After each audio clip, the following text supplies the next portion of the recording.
My husband returned home at sunset to meet the villagers in our compound, and when he asked about their mission, they narrated everything to him, and my mother-in-law added fuel to the fire by telling the villagers about how her son got healed of his infirmity when he met me for the very first time, and accused me of using witchcraft powers to heal her son and entrapping him with marriage in exchange.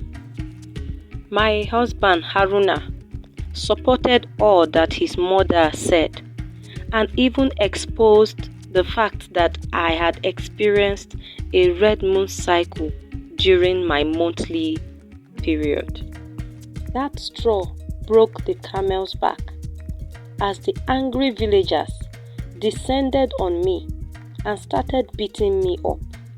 I tried to protect my unborn child by crawling into a fetal position to protect my stomach when the endless beating overwhelmed me.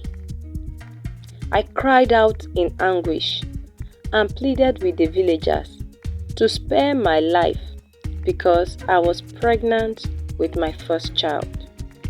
The beatings ceased for a short time, and my husband came forward to ask whose child I was carrying because he wasn't aware of me being pregnant. It was then that I explained my reason for rushing to see him at the farm earlier in the day. When I attempted to explain further, he quickly raised his voice over mine so that the villagers wouldn't find out about his infidelity or hear what I had to say in my defense. He handed me over to the villagers to be punished for my so-called deed. My world came crumbling down within the blink of an eye as Haruna, my beloved husband, turned out to be my Achilles' heel. The angry villagers grabbed and dragged me out of the compound to the village's boundary. The boundary was a deadly forest. They sternly warned me to never return to Rogo village again, and abandoned me after a few minutes' walk into the forest because they didn't want to end my life due to my pregnancy. They left me to my fate as the forest was full of dangerous and wild animals. I staggered through the forest for weeks, falling in and out of consciousness as a result of hunger and exhaustion. I miraculously arrived at Asharua village and passed out at a farmland. The farmer and his family rushed over to me and took me back into the village. I think someone was able to identify me because when I regained consciousness, I was at my parents' house. I was told by my weeping mother that it had been a week since I was brought home. She hugged and comforted me and told me to quickly and quietly prepare for escape to her mother's village because the villagers from Rogo had already been to Asharua village and had reported my case to our king.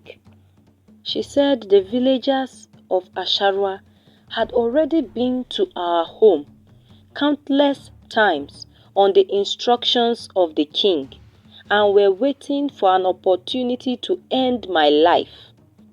She said she had stepped in on several occasions to plead with the villagers to exercise patience until when I regained consciousness before they could take me away to be punished if at all I was guilty of the allegations leveled against me. My mom explained all this in tears and asked me to pretend to be unconscious throughout the day. And then at night, she would come back to feed and care for me with her herbs, for she was a medicine woman. This went on for 9 months until I went into labor and had my baby, Halima, in the middle of the night. My mother took care of me and gave me some of her potent herbs to strengthen and heal me from the rigors of childbirth for a week, while keeping my secret delivery away from the villagers of Asharua. On the 8th day, she prepared a traveling case for me and told me to finally escape to Tonga village, where I will never have to live in fear, and start a new life with my daughter. She planned on telling the villagers that I didn't make it when it came time to deliver my baby. That meant I would have to be dead to the world and to my beloved mother. I cried profusely and hugged my mother for the last time and headed out of my beloved village in the dead of the night with my Halima, my only child. That was how I came to live in Tonga village. The people of Tonga village embraced and supported me when I first arrived here. As time went on, I went to the king of Tonga, as at that time, and confessed my story to him because I had a guilty conscience and didn't want what happened to me at my village to repeat itself again.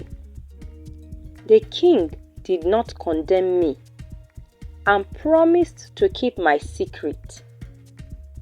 He even confided in me that his wife was a woman blessed with a red moon cycle and has never done any evil to anyone. If anything, she was a great healer and was loved by all the villagers who came to her freely and even got healed of different diseases and infirmities. That was how the term red moon cycle echoed through the corridors of time, a symbol of the enduring connection between womanhood and the celestial realm. It was a testimony to the ancient wisdom that flowed through the veins of the village, a reminder that the mysteries of life were woven into the very fabric of existence. When Grandma Sophia concluded her story, she discovered that the girl's eyes were full of tears, and they all hugged and comforted her in sympathy for all the trials, pains, and struggles she had been through in life. She emphasized after a while that the red moon cycle existed in reality, and she was a living proof of its existence, no matter what science had to say about it. Grandma Sophia lived for a long time on earth, and she was loved by the people of Tonga during her lifetime. She lived to see Amina and her friends fall in love and get married to very decent young men. She was blessed with long life and lived to see her great-grandchildren. She went to be with the ancestors on a warm starry night after a fulfilled lifetime on earth. And so, beneath the sprawling branches of the baobab trees, the story of the Red Moon women endured, a testimony to the resilience of the human spirit, the enduring legacy of tradition, and the eternal dance between the heavens and the earth. What a roller coaster of fun and not so fun time it was for Grandma Sophia and her descendants. Now that you have known that the Red Moon cycle is real, how much do you know about it? I would like to know your opinions in the comment section below. Do not forget to like and share our videos with your friends and loved ones, for them to also learn a thing or two from the sizzling hot releases from ALT Studios. Subscribe to our channel and turn on your post notification bell for prompt updates on upcoming stories from ALT Studios. Till I come your way in the next story, have a pleasant viewing experience.